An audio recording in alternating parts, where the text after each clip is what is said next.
દરેક સાચી ખબર પાછળ હોય છે એક નામ, જે નિડર બનીને સાચી વાત દુનિયા સમક્ષ મૂકે છે। સાચી વાત કહેવા માટે જોઈએ એક અવાજ, એક ભરોસો, એક પ્રમાણ।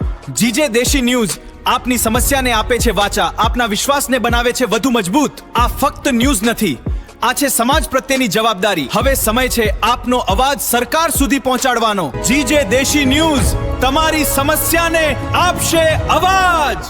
સુરતના થાણા વિસ્તારમાં ગઈકાલે મોડી રાત્રે એક સનસનીખેજ ઘટના સામે આવી છે, જેમાં 12 વર્ષની સગીરાની છેડતી થતા સમગ્ર વિસ્તારમાં તંગદિલી ફેલાઈ ગઈ છે। પીડિતા પાટીદાર સમાજની હોવાથી સમાજના હજારો લોકોએ અલથાણ પોલીસ સ્ટેશનનો ઘેરાવો કર્યો હતો। સુરતના અલથાણમાં સગીરાની છેડતી મામલે તંગદિલી, પોલીસનો લાઠીચાર્જ। શહેરના અલથાણ વિસ્તારમાં 12 વર્ષની સગીર દીકરી સાથે છેડતીની ઘટના સામે આવતા વિસ્તારમાં તંગદિલી ફેલાઈ ગઈ હતી। ઘટનાના વિરોધમાં મોટી સંખ્યામાં લોકો અલથાણ પોલીસ સ્ટેશન પર એકત્રિત થયા હતા અને આરોપી સામે કડક કાર્યવાહી તેમજ જાહેરમાં વરઘોડા કાઢવાની માંગ કરી રહ્યા હતા। માહિતી મુજબ પીડિતા પાટીદાર સમાજની હોવાથી સમાજના હજારો લોકો પોલીસ સ્ટેશન પર ભેગા થતા પરિસ્થિતિ વધુ ઉગ્ર બની હતી। આક્રોશિત ટોળાએ નારા લગાવતા માહોલ ગરમાયો હતો, જેમાં કેટલીક જગ્યાએ બીજેપી હાય હાય જેવા નારા પણ સંભળાયા। સ્થિતિ બેકાબુ બનતા પોલીસને હળવો બળપ્રયોગ કરવો પડ્યો હતો અને લાઠીચાર્જ કરીને ટોળાને વિખેરવામાં આવ્યું હતું। ઘટનાની ગંભીરતા ધ્યાનમાં રાખીને સ્થાનિક ધારાસભ્ય તથા વિપક્ષના નેતાઓ પણ સ્થળ પર દોડી આવ્યા હતા અને લોકોને શાંત રહેવા અપીલ કરી હતી। પોલીસ સૂત્રો અનુસાર મોડી રાત્રે પરિસ્થિતિ પર કાબુ મેળવી લેવામાં આવ્યો હતો અને આરોપી સામે કાયદેસરની કાર્યવાહી શરૂ કરવામાં આવી છે। વિસ્તારમાં હાલ પોલીસ બંદોબસ્ત વધારવામાં આવ્યો છે, જેથી કોઈ અનિચ્છનીય ઘટના ન બને। અલથાણ પોલીસ સ્ટેશને છું। અલથાણ પોલીસ સ્ટેશન વિસ્તારમાં આજે એક 10-12 વર્ષની દીકરી સાથે એક વિધર્મી વ્યક્તિએ હડપલા કર્યા। લોકોમાં આક્રોશ ફાટી નીકળ્યો અને એમને જગ્યા ઉપરથી પકડી પોલીસના હવાલે કર્યો અને પછી સમાજ આખી માગણી લઈને પોલીસ સ્ટેશન આવ્યા કે અમને આમાં મજબૂત કાર્યવાહી કરવામાં આવે।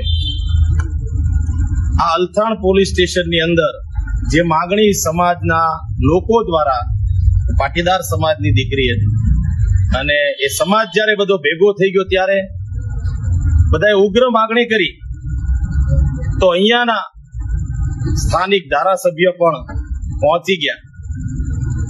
લોકોએ રોષની અંદર એમનોય વિરોધ કર્યો। અંતે લોકોએ એવું કીધું કે અમારે પોલીસને મળવું છે, આમાં શું કાર્યવાહી કરે છે અમારે જોવું છે। માગણી ઉગ્ર બનતા પોલીસે લાઠીચાર્જ કરી લીધો। મીડિયા દ્વારા અમે જોયું, આ વિસ્તારમાંથી ફોન આવ્યા ધર્મેશભાઈને, મને, પાયલબેનને, અમને સૌને ફોન આવ્યા કે અહીંયા બહુ બળ પ્રયોગ થયો અને એક દીકરીના ન્યાયની વાતની અંદર અમારે ધોકા ખાવા પડ્યા। ભૂતકાળની અંદર અનામત આંદોલનના નામ ઉપર જયારે સમાજને અનામતની વાત મળે એની ઉપર ધોકા ખાધા। આ હર્ષ સંઘવીની વિધાનસભા વિસ્તારમાં ઉભા છીએ અને એક સમય હતો કે લિંબાયતની અંદર, ડિંડોલીની અંદર, ગોડાદરાની અંદર બેફામ રીતે થોડા દિવસે હોત હત્યા થઈ જાય, લૂંટ થઈ જાય, કાંઈ પણ બની શકે। ધીમે ધીમે આખા સુરતમાં પ્રસરી રહ્યું છે। અલથાણ જેવા વિસ્તારની અંદર પણ આ ઘટના હવે બનવા મળી છે। વરાછા હોય, મોટા વરાછા, અડાજણ, બધી જગ્યાએ હવે નોર્મલ જેવું થઈ ગયું છે। અને અત્યારે અમે પોલીસ સ્ટેશન એટલે આવ્યા હતા, તમે લાઠીઓ કેમ વરસાવી, કેમ માર્યા સામાન્ય માણસોને, શું માગણી કરતા હતા? તો અમને સમાજના વ્યક્તિઓએ વાત કરી, અમારા આગેવાનોએ કીધું કે વાત એટલી હતી કે અંદર ભાજપના માણસો બેઠા હતા, તો એસપીજી ગ્રુપ દ્વારા એવું કહેવામાં આવ્યું કે ભાઈ અમને અંદર બેસવા દો, 5 જણા અમારા અંદર જાય, પણ ના, ન માન્યા, અંદર જવા ન દીધા અને લાઠીઓ વરસાવવાની ચાલુ કરી। અમે અત્યારે ડીસીપી સાહેબને પૂછ્યું કે અમારો કસૂર શું? આ દેશમાં, આ સુરતની અંદર અમે રહીએ છીએ, ધંધો વેપાર કરીએ છીએ, અમારી બેન બેટીઓ સાથે કઈ ખોટું થઈ જાય પોલીસ સ્ટેશનમાં એને માગણી ન કરીએ કે અમે સામાન્ય માણસો છીએ એટલે એમને ધોકા મારી લેવાના? ભાજપનો ખેસ પહેરીને, ટોપી પહેરીને માણસ આવ્યો જેમ તેમ કઈ ન કહ્યો। આ આખી સિસ્ટમની સામે બહુ મોટો આક્રોશ છે। આજે અમે પોલીસને અહીંયા મળવા માટે આવ્યા છીએ અને પોલીસને મળ્યા છીએ। એમણે એવું કીધું કે એફઆઈઆર દાખલ કરી નાખી છે, અમે કાંઈ લાઠીચાર્જ કર્યો નથી। સરકારી જવાબ આપ્યો કે અમે તો હળવી રીતે અમને આગા જાવ આવું કર્યું। વિડીયોમાં જે કઈ દબાદબી લાકડીઓ મારી લીધી કે અમે આગા જાવ। કાંઈ વાંધો નહીં બાપા, ભાજપની સરકાર છે એટલે એમના માણસો 2 કલાક સુધી પોલીસ સ્ટેશનની બહાર, કલેક્ટર ઓફિસની બહાર, રોડ રસ્તા ઉપર તાંડવ મચાવે તો કોઈને કઈ કહેવાની હેસિયત નથી. ભાજપ વાળા રોડ ઉપર પૂતળા બાળે તો એને કોઈ કઈ કહી ન શકે. અને અમે 4 વખત નારા હું બોલાવીએ માં ભારતીના ત્યાં પકડી જાય, વાંધો નથી. 28 તારીખે 26 તારીખે મત દેવા જવાનું છે. આ અન્યાયી શાસન, આ દમનકારી શાસનની સામે 26 તારીખે જવાબ નીકળશે અને 28 તારીખે એનો જવાબ મતપેટીઓમાંથી બહાર નીકળશે.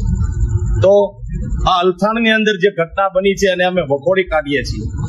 અમે પોલીસ તરફથી આશા રાખીએ કે પોલીસ લોકોની વાત સાંભળે, પણ પોલીસ લોકોનું ન સાંભળે. ભાજપના 4 માણસો બેસી જાય એનું સાંભળવાનું.